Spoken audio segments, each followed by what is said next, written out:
Baltimore looks completely different this morning after what out-left rioters did there overnight. Over the last several decades the younger generation has been indoctrinated to despise America and everything it stands for. Instead of the youth being taught actual history, they have been given the watered-down politically correct version that is based more on feeling than fact. So, it should come as no surprise to anyone that we are seeing millennials reacting violently to Civil War monuments. Whether you agree with the South's right to secede or not, these statues represent our nation's history that should never be forgotten or erased. However, these vile leftist groups want to purge our nation of these statues, which is what the city of Baltimore just allowed under the cloak of darkness. The left has made their intentions clear that they want to destroy America, and the best way to do that is from the inside. These America-hating liberals knew that all they needed to do was to indoctrinate one generation to hate the United States and everything it stood for. They quickly infiltrated our public schools and they rewrote history in order to reflect their sick agenda. These leftists then were able to easily brainwash the youth into hating America and everything associated with it, but that is not all they have done.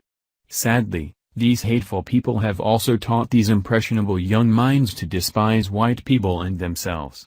Now, we are seeing the fruits of a generation lost and they are out of control. They are now members of violent hate groups such as Antifa and Black Lives Matter, and they just getting started with their destruction. They have set their sights on the removal of all Civil War monuments and statues around the country, claiming that they are racist and promote white supremacy. Instead of politicians and government officials telling these hateful groups to back down and respect history, they are indulging their erratic behavior. City by city in different states around the country are caving to these insane demands and removing pieces of American history. Now, Baltimore has joined in the erasing of history by removing Confederate statues in the middle of the night. Here is more from Milo Yiannopoulos. Under orders from Baltimore Mayor Catherine Pugh, Confederate statues were torn down across the city under the cover of darkness. Soon after midnight on Wednesday, crews, which included a large crane and a group of police officers, began tearing down Confederate monuments in city parks and public squares before removing them from the town.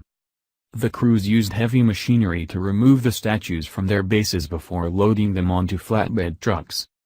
The New York Times reports that small crowds were gathered at the monuments, not to protest, but to celebrate.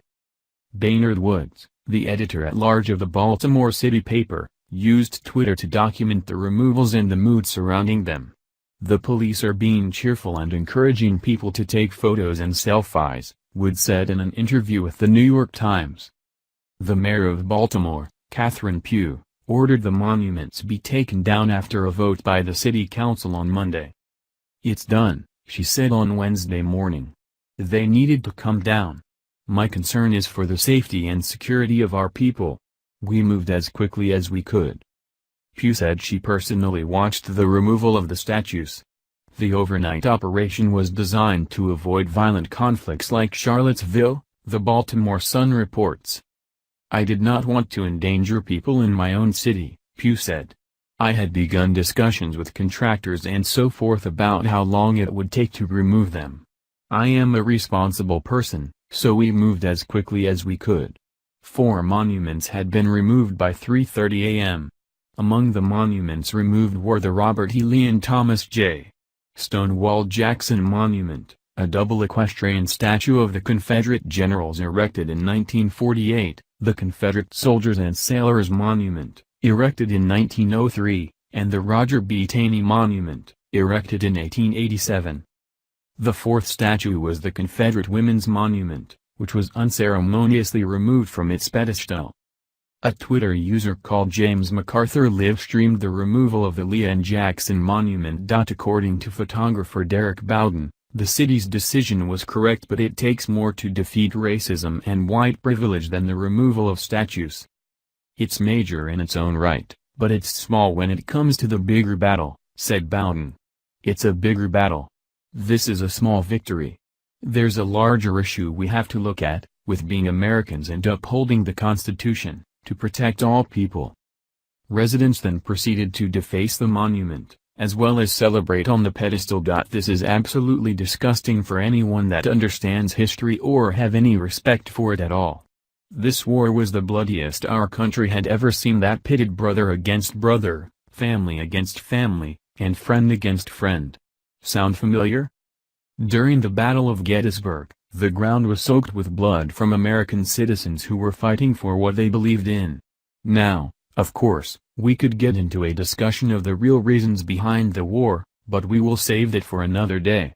Let's just agree at this point that these people deserve to have their memory honored and not forgotten. The important part to remember here is that if we erase our history, we are doomed to repeat it again. These violent groups and their lack of wisdom are being blinded by hate and do not see the ramifications of their actions. What is next on their bleaching of history parade? Are they going to demand that George Washington monuments are removed, or how about the American flag? They won't stop now that they have been given an inch, and who knows where it will end.